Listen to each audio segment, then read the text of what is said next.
অৰ্থনৈতিক অসচেতনতা কিন্তু মানুহ এজনৰ প্ৰতিভা কেতিয়াও দমন কৰি ৰাখিব নোৱাৰে। মানে আমাৰ যিটো ছ'চাইটি, এইটোত মাথো ব্যক্তিগত খণ্ডৰ বিদ্যালয়কে বেছিকৈ প্ৰাধান্যতা দিয়ে।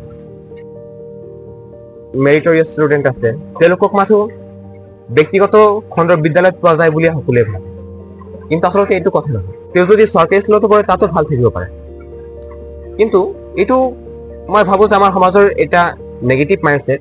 অৱদানটো সকলোৰে আছে।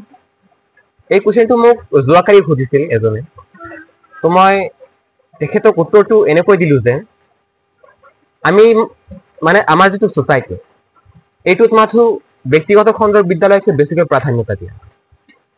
মেৰিটৰিয়াছ ষ্টুডেণ্ট আছে, তেওঁলোকক মাথো ব্যক্তিগত খণ্ডৰ বিদ্যালয়ত পোৱা যায় বুলি সকলোৱে ভাবে, কিন্তু আচলতে এইটো কথা নহয়।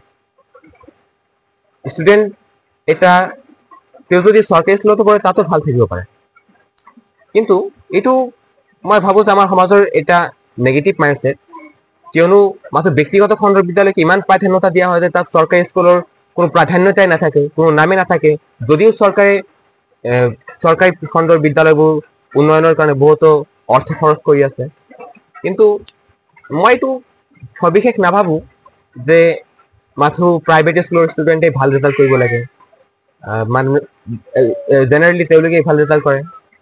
মই ভাবোঁ যে প্ৰতিজন ষ্টুডেণ্ট জয়ে হওক, ব্যক্তিগত খণ্ডৰে হওক বা চৰকাৰী বিদ্যালয়ৰে হওক, ষ্টাডি কৰিব লাগে আৰু ৰিজাল্ট ইমান মেটাৰ নকৰে। যে কি অধ্যয়ন কৰিছোঁ এইটোহে বেছি মেটাৰ কৰে। অৰ্থনৈতিক অসচেতনতা কিন্তু মানুহ এজনৰ প্ৰতিভাক কেতিয়াও দমন কৰি ৰাখিব নোৱাৰে।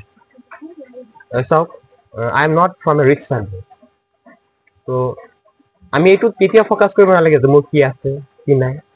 এজন ষ্টুডেণ্ট হিচাপে আমি এইটোতহে ফ'কাছ কৰিব লাগে, আমি অধ্যয়ন কৰিব লাগে, এইটোত আমি বেছিকৈ ফ'কাছ কৰিব লাগে।